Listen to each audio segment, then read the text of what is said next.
अमरावतीमध्ये भाजपा आणि युवा स्वाभिमान मध्ये युतीवरून एकमेकांवरती निशाणा साधला गेलाय। युवा स्वाभिमान पक्षाचे रवी राणा यांनी भाजप सोबत युती असल्याचं सांगितल्यानंतर भाजपचे माजी मंत्री प्रवीण पोटे आक्रमक झाले। भाजपची कोणासोबत युती नाही, भाजप मोठा पक्ष आहे, आम्हाला युती करायची असल्यास निवडणुकीनंतर करू असं प्रवीण पोटे म्हणाले। हिंमत असेल तर आमचं शर्ट पकडून दाखवावं असं प्रवीण पोटेंनी रवी राणांना आव्हान दिलंय। भाजपचे माजी मंत्री प्रवीण पोटे यांच्याशी आमचे प्रतिनिधी छगन जाधव यांनी संवादही साधलाय, तो आपण बघूया। तुमची युती असं सांगितलं, मात्र त्यांनी 41 जागेवर लढवण्याचा निर्णय घेतलाय।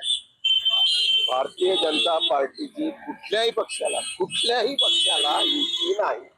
भारतीय जनता पार्टी हा मोठा पक्ष आहे। आम्हाला युती करायची असेल निवडणुकीनंतर करू। आम्ही ह्याच्या आधी निवडणुकीची कोणती युती नाही।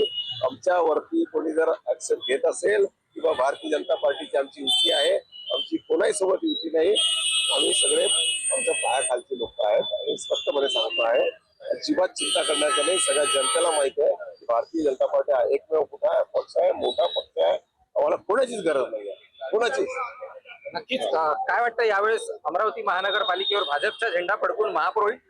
भाजपचा झेंडा फडकेल आणि महापौर भाजपचा राहील, उपमहापौर भाजपचा राहील। सगळं पूर्णतः जे काही आमचे गटनेते वगैरे सगळे आमच्याकडे पूर्णतः आमच्या भारतीय जनता पार्टीचे राहील। आम्हाला कोणाचीही गरज नाही।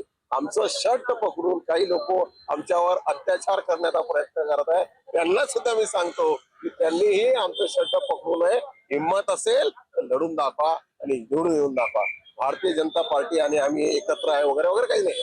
भारतीय जनता पार्टी देवाभाऊ आहे महाराष्ट्राचे नेते। देवाभाऊला माहिती आहे की आज महाराष्ट्र चालवायचा, आम्हाला कोणाची गरज नाही। अमरावतीत कोणासोबतही आमची युती नाही।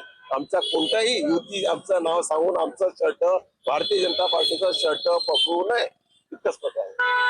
नक्कीच आमची कोणासोबत युती नाही आहे, आमचं कोणीही शर्ट पकडू नये, अशा पद्धतीची प्रतिक्रिया माजी मंत्री प्रवीण पोटे यांनी दिलेली आहे। त्यामुळे प्रज्योत्सव, छगन जाधव, पुढारी न्यूज, अमरावती।